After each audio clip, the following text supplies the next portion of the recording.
Well, Barbara, we're really excited to have you, so thank you for joining us. Thank you for having me. Yes. If you're not a member, you will be. I love that. I love that, because I want to start this off with the story. So Barbara and I just met a couple of days ago in our You first can do meeting. it right now while we're talking. Yes. Phone. Get on your phone. Oh, I know. Data. So, yeah, we know, Rick. We met just a couple of days ago. In our first conversation, I told her, I said, Barbara, is your job really hard? Because people kind of shy away from age, right? Especially in a society where we have a tendency to be maybe just a little bit too captivated with youth. So I don't know if my husband is watching, so if you are, honey, I'm sorry. But I get the mail, and I leave the mail on the table for him every night, and I just noticed the AARP mail wasn't getting opened. And so I asked him about it, and he's like, oh, no, too soon for that. It's too soon for that. But I'm like the penny pincher in the family, so I'm like, dude, you're leaving money on the table. So, Barbara, tell us, how do you engineer brand love when folks have a tendency to be a little shy about their age? So it's not a secret that when the mail comes, there is not a lot of yippee jumping up and down. We do understand that. But that's actually why I have a job and why my colleague Tom has a job. The two of us are here really interested in and really focused on this whole brand love topic. So AARP really does focus on multiple generations. There's a lot about the demographics that I think a lot of people don't really understand. And for me, one of the most exciting things about working at AARP is, especially at this point in my career, coming out of agencies, doing all different kinds of work for a long time, is we are actually supporting the world's largest and fastest growing audience ever. So we've been having a lot of conversations, a little bit age has played into some of the conversations over the last day and a half. And in the United States, the fastest growing demographic is, anybody want to take a stab? I can even go more specific than 50 plus. People over 85. Shut up. So what that says, get out. So it really is about, there's a lot about longevity in what we do. And longevity is a miracle of humanity. This has never been like this before, ever, that people have lived this long. So when we think about brand love and we build our brand strategy and we think about aging, the one thing that I think is most important to remember, there's a lot that's important to remember, but if you're aging, you're lucky. And if you're aging the way you want to, you're really lucky. So that's what we are really here to help you do. So our mission, and I don't think I would ever ask anybody to say what our mission is, because it's too much, it's too broad, and we absolutely understand that AARP is a whole lot of different things, which makes us different from a lot of the great brands and organizations that we've heard about from the last day and a half. These guys know exactly what business they're in. Cars, banking, garlic bread. I can't do that, which is part of what's complicated. But our mission is to empower people to choose how they live as they age. So that's everybody, no matter your current age. And when we think about our role in society, and this is one of the things that I love so much about helping people understand who we really are and how we can help you be who you really want to be, is our role is to be everyday innovators in aging. And the reason why that is our role is because aging has changed. Aging has changed so much over the last several decades. And there was actually one thing that Lauren and I were talking about earlier. I actually wasn't even thinking about talking about our founder story when I came here. But then you all kind of changed my minds because you all had great founder stories. And the truth is, so do we. So indulge me. Go ahead. So it's 1940s. AARP is celebrating its 65th anniversary. But I'll take you back a little bit. So it's the night. I know, isn't that fabulous? And getting stronger every day.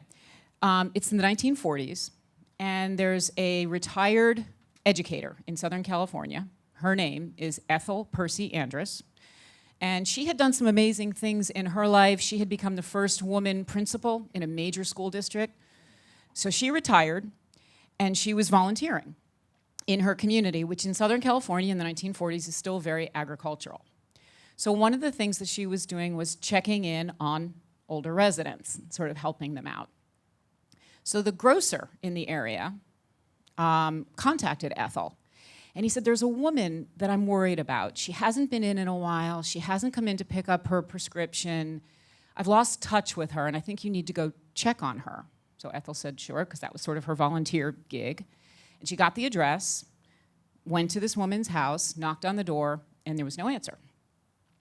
So she figured the woman's not home. She starts to leave, and a neighbor comes out and says, can I help you? And Ethel said, well, I'm here to see so-and-so, the name of the woman, and I was sent here by the grocer. And the neighbor said, well, that's not the name of the woman who lives in this house. You must have gotten bad information. So Ethel starts to leave, thinking the grocer got it wrong. And the neighbor chases her down the street and says, wait a minute, I think I know who you're looking for. There's a woman living out back in an abandoned chicken coop. Wow. We think that may be who you're looking for. So our founding wasn't a garage. It was an abandoned chicken coop. And sure enough, there was a retired teacher, a Spanish teacher, living in this chicken coop.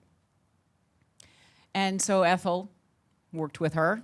Ethel talked to her. She was very proud. She wasn't trying to get a handout, but she couldn't afford anything else. So here's a woman who had given her whole career to teaching, and there was no safety net, no insurance, no nothing for this woman, and she was left to live in basically a shed.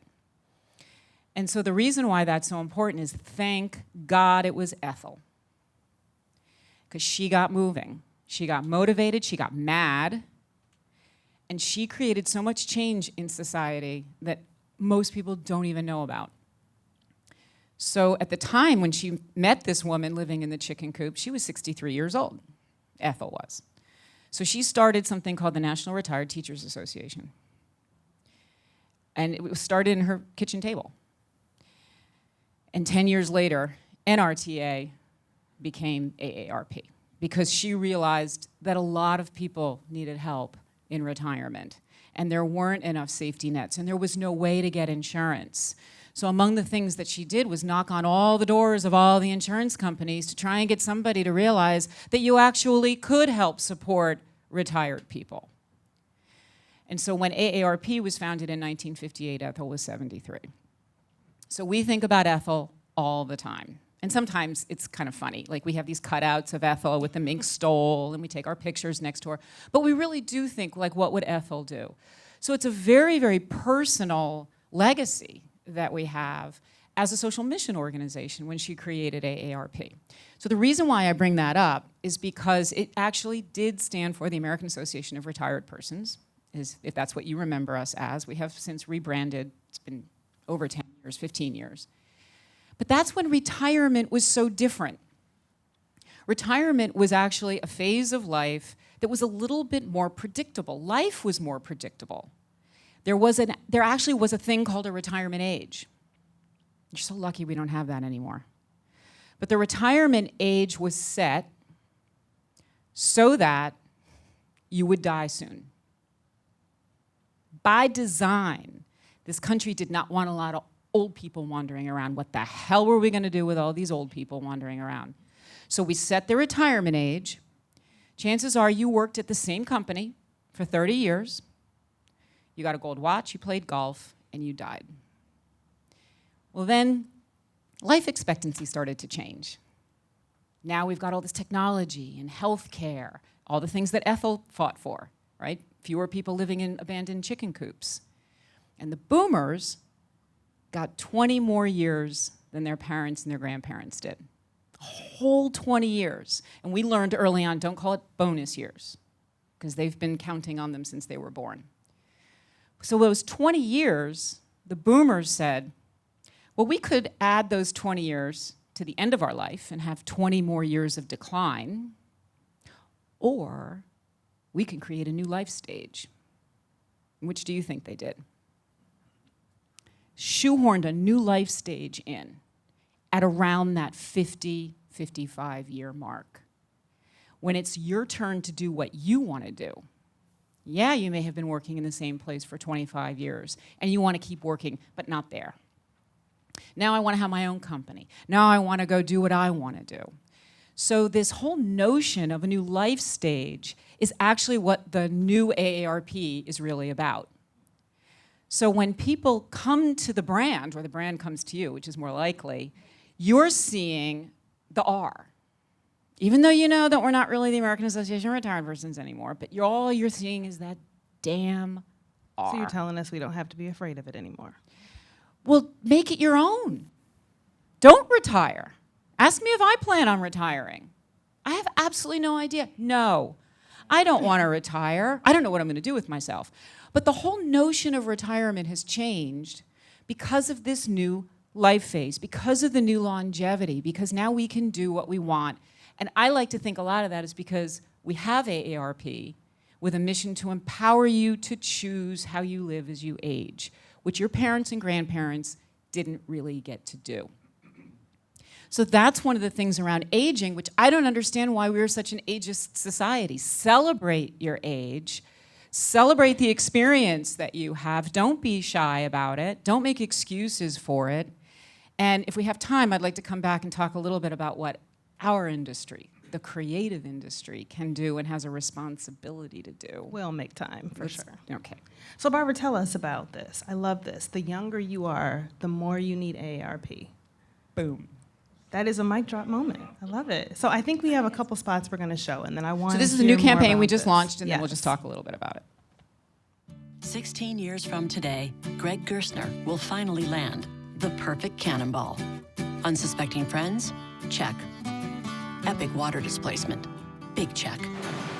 A work of art that's only possible because Greg is already meeting all these same people at AARP volunteer and community events. They'll keep Greg active, involved, and mischievous, and help make sure his happiness lives as long as he does. That's why the younger you are, the more you need AARP.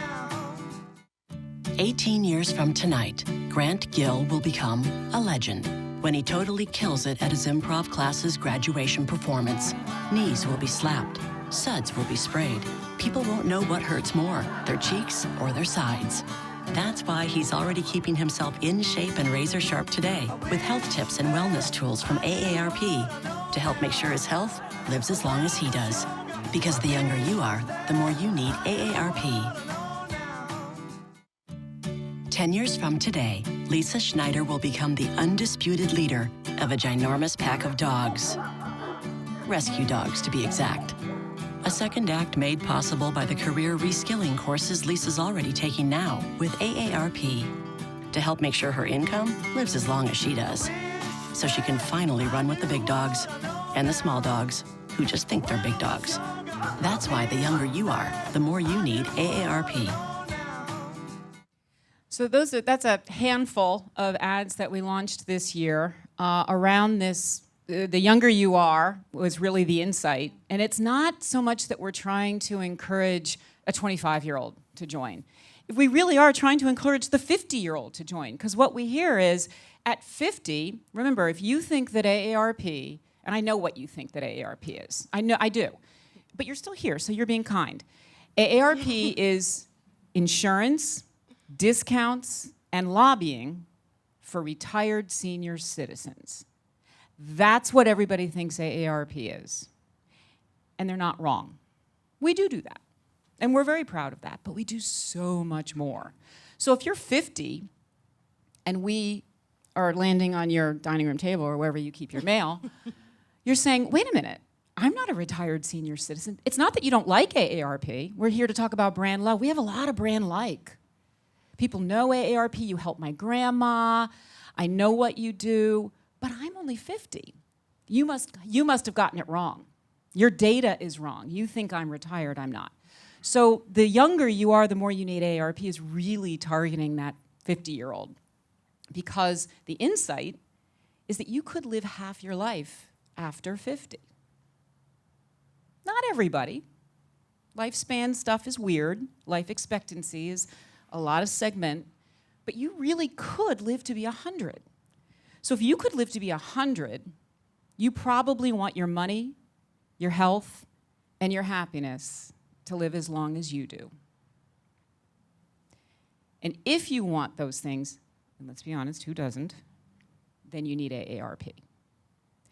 So this money, health, and happiness platform is the big universal truth that gives our brand the elasticity we need to speak to someone from 50 to 100. And frankly, we got a whole lot of people joining who aren't 50 because they know, and you said it yourself when you talked to your husband, we're leaving money on the table. Yes. So there are a lot of people under 50 who are like, wait a minute, I don't have to be 50 to join AARP. What was the charms, the secret? Was that the S? The secret, yeah. That is one of the best kept secrets. You do not have to be 50 to join AARP, you just have to be 18. The trick is, we can't invite you to join until you're 50 or about to turn 50.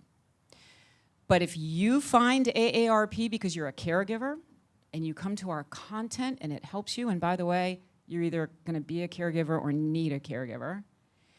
If you come to AARP because your friend says that they're saving money on their rental car, or you come to AARP because you don't want to be a victim of fraud, and you hear that AARP has all these great tools to protect you from fraud, you might say, well, heck, I'll join AARP. So we have lots of people under 50 who are joining.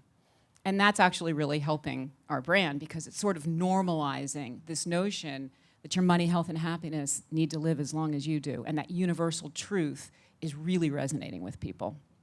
Definitely, you've convinced me, so. Hopefully my we've husband's spent a really watching. long time together. We have. So Barbara, I know a lot of people see AARP as a membership organization, and we've talked a lot about it being more social mission focused. I don't think we can talk about that without ignoring what happened in America over the last 3 years, or really the world. So tell us about how you showed up for your audience, who frankly was one of the most vulnerable in the population. So she's talking about COVID. Yeah, right? Which obviously, we also weren't right? going to, I was like, oh, let's not talk about COVID. COVID's over. And then I was like, oh my God, everyone's talking about COVID. We should talk about COVID. Yeah. And I understand it impacted everybody's business. So first, we are a social mission organization. We are not first a membership organization.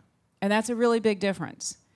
So as a social mission organization, nonprofit, but that thing that Ethel started 65 years ago as a social mission organization means whether you're a member or not, we are helping you. So you're welcome.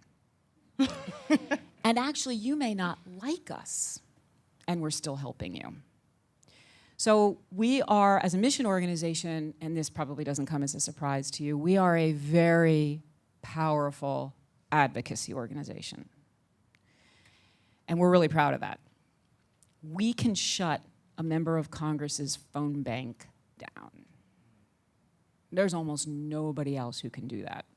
So go us. But that means something. That means that we really get serious about issues that have to do with money, health, and in some cases happiness around social isolation and helping to keep people connected. Broadband issues are a real big issue, right? But mostly around money and health. And so this social mission is what drives us. We want people to join because of that. We want people to see value in AARP. We want people to see benefits that even go beyond the discounts. See, how long have I talked? I haven't even said the word discounts yet. That's why most people join. And that's not a big secret. If you know anybody who's joined AARP, it's because of the discounts. And that's okay. We're really proud of that. You don't see the discounts mentioned in any of those ads because I'm not allowed to. Because that's a commercial side of AARP. But if you were wondering, you probably go ahead and join. Just give it a try. Because does anybody have a sense of how much it costs to join AARP? I hate to do this, not putting anybody on the spot. It's the most expensive it would be is $16 a year. If you join for multiple years, it's $12 a year. And if you wait for Labor Day, we have a $9 sale. So, but we're not, it's not all about membership. So, and when you're thinking about brand love and how do you measure brand love, we have over 100 million customers of our brand. But we have 38 million members, if that makes sense. So that's the difference around being a social mission organization. So now it's March of 2020, and I actually remember this so well, and I think we all remember sort of the where were we in that middle of March. But one quick story. I don't know how I'm doing on time. You have time. You have I'm time. good. Okay. So it's March 10th. We love you, so oh, that's sweet. There's one more. March 10th was a Tuesday. And I remember that because March 13th was a Friday. And for us, and maybe a lot of you, March 13th was our last day in the office. Not working, but in our offices. We were having an on-site, off-site, which a lot of people do with our leadership team in our integrated communications and marketing. So there's like 12 of us, and that includes our pubs. We are a massive publisher, in case you don't know that. Who has the world's largest circulation magazine? That would be AARP, and people love it. It's fabulous. We have an old editor from Rolling Stone. He's done an amazing job. It's a great lifestyle magazine. So as a publisher, we also have the membership, the brand, the media relations, all those things that you would imagine would be in integrated communications and marketing. And so the head of our publications, woman famous in her field, a magazine woman forever, she came into this off-site. We had taken a break, and she came back in, and she was just ashen, like her world had collapsed around her. Because the next issue of the magazine was going to press that afternoon, just happened to be. And is anybody in publishing? Do you know what I mean by the inside well? Mm-hmm. The whole inside well of the magazine was about cruising. And the CDC had just come out and said, don't cruise. Oh, shit. So how expensive was it going to be to stop the publication? It was literally a stop the presses moment. As a social mission organization, we know we cannot let that magazine go out. We cannot. The responsibility that you said. So what would Ethel do? We'd go back to the kitchen table. So we scrapped the well, and we replaced it, and the magazine went out a little bit late. But then, so that was that one decision that we had to make. Thank God that it all kind of happened that way, or that thing would have been printed and gone. But then March 13th happens, and all of a sudden, who's the biggest population affected by COVID? Your grandparents, older people. We had to absolutely, in no time flat, re-engineer everything we were doing. All the different things we do. We have so many programs, work and jobs, the things you see in these ads, all of these different health tools, travel, everything. Everything had to stop. And we became singularly focused. And while it was really, really hard and really scary, because we didn't know what we were doing, who knew what we were doing? We were still trying to figure everything out, and now all of a sudden we're trying to tell everybody how to wash their hands. So it was COVID that brought our organization together unlike anything I'd ever seen, and I've been there 17 years. We were all 100% focused on the exact same thing. We didn't know what we were doing, but we were focused. And over the course of the next days and weeks, the things we were tackling, the things we were being asked to tackle by government, HHS, CDC, state public health departments. My team, I run the creative services team, the inside shared services that a lot of you probably have. What were we doing? We were designing door hangs because the state of California was going to work with the Postal Service to put a door hang on every door in the state of California to try and get information to people. It was a desperate time. And I know everyone was sort of desperate in their business. From our standpoint, it was like life and death desperate, which is very different than what most people were dealing with. So this notion of getting information to people, and yes, by the way, older people are actually good at technology. But when the vaccines came out, now we have this new website. You guys probably don't remember this as well as I do because we were in the thick of it. So we're basically beta testing a website to make an appointment to get a vaccine in your neighborhood. And who are we beta testing it with? People over 65. It was a nightmare. So everything about that just became this amazing focus, and I could not be more proud of the work that we as an organization did in our state offices. We have an office here in Columbus. We have offices in every state, mostly around advocacy, and the work that we did was utterly amazing, and people were really looking to AARP for like a lifeline, not just a discount. Thank you. That's an incredible story, Barbara. Thank you for sharing that. I think we want to take some questions from the audience. Yes? First of all, Barbara, thank you for joining us. That was an incredible. I learned so much about AARP and your brand and what you're doing. And Are you going to join? I'm a member. I'm sure I'm a member. I get the magazine, right. So you're like shirking. Why are Yes, you we're embarrassing members. us? This is So wait, not- can I just say one thing about that? These younger folks that are joining, they are bragging about it. Hey, They're you know. bragging about, I saved $75 on my rental car. Woohoo, Right. go me. But Everybody else 50 is the sort new of like, 40. Come on, what are you doing? But the spots were great, and I love where you're pivoting there. And it's informational. You're helping people, right? You're building out, what did you call it, a new segment? well, the boomers built out the new segment. We're taking advantage of it. Yeah. Okay. Yeah. But is there now a bigger opportunity for, how do I get to be that person who wants to do improv? And especially with digital, I mean, you could offer a whole curriculum. That's a We whole do. new business. We do. Thank you for that. So we have a whole program called Staying Sharp. One of the things that people really care about at all ages, their brain.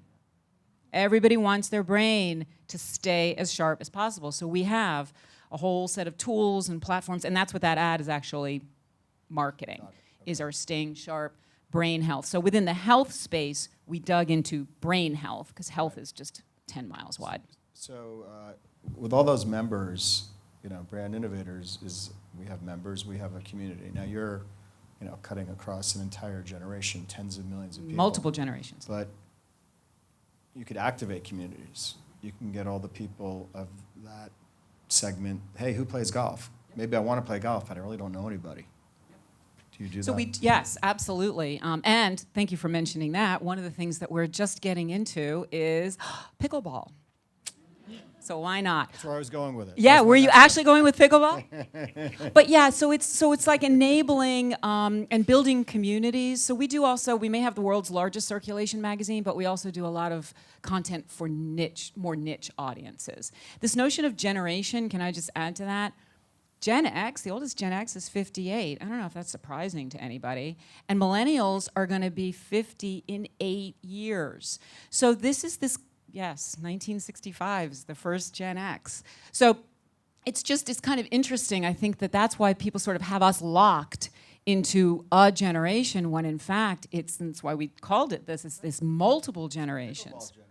Hey, and one of the fun things about pickleball, so the old people may have started it, but the average age of a pickleball player today is 35. So we started it, but we made it cool, and now everybody else is playing. It kind of was the reverse. Anyone else? That was terrific, and what an insight, both about a great organization and a good portion of our population. I know our folks, I'm pretty sure they're here, many of our clients are partners of AARP, assume visit California, visit San Diego, and others in the travel industry. We have all these brands here, and we have Mark representing 50,000 brands, so who's a good partner for AARP? We have hundreds of partners, and at different levels. So some of you may have seen AARP in branded insurance products, right? United Healthcare, specifically for Medicare Supplement.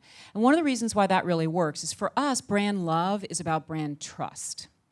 This is a very complicated decision. If you know anybody who needs to get on Medicare, please get them to our Medicare Resource Center. It's free. You don't have to be a member. It's very hard. It's very complicated. The government should not make it this complicated. But the decisions you have to navigate is so hard. So our relationship with United Healthcare is good for our business, I'll be honest with you, because we don't run our business on the membership at $9 a year. How would we do that? It's on the endorsements. So we have big relationships with like United, Hartford, Consumer Cellular, and then we have discount providers, hundreds of them, restaurants, travel, theater. We have hundreds of different discount partners where it's really just a transactional partnership, but we value them very much. All right, terrific, Barbara Shipley and Thank our own you. Lauren Arnold.